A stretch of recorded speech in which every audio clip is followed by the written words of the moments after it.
Hello everybody, good morning to you all. I hope you guys are doing okay today.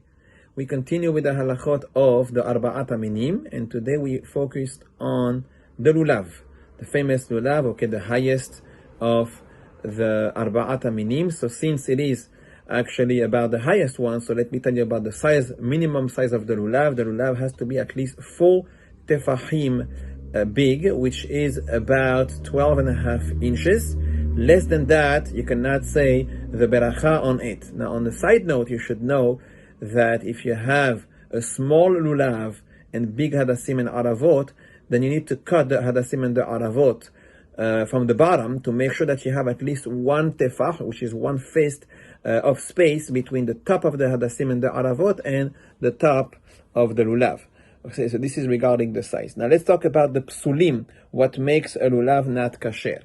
So number one, we have to make sure that the lulav's leaves are all facing up. If they are facing down, then for sure this lulav is not going to be kasher.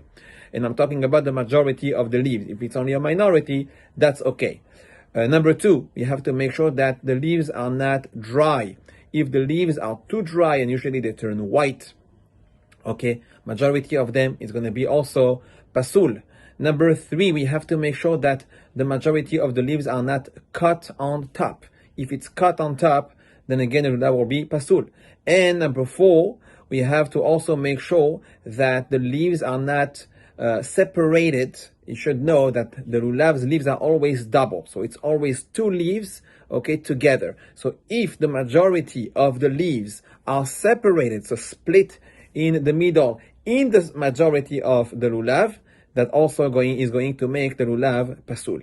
Another point that is important to mention, we should avoid leaving the lulav, the hadassim, and the aravot inside the water for more than 24 hours, because that would make them kavush. Kavush changes the lulav. Kavush is a concept that has to do with pickling, even though we're not using vinegar, but the fact that we leave it in the water for so long can change the status of the lulav, even if b'di'avad there is a way out, but lechatechila we should make sure to not do so. Better to leave it in a moist paper, moist towel, for example, or aluminium. That all keeps them fresh for the whole holiday. I wish you all an amazing and safe day.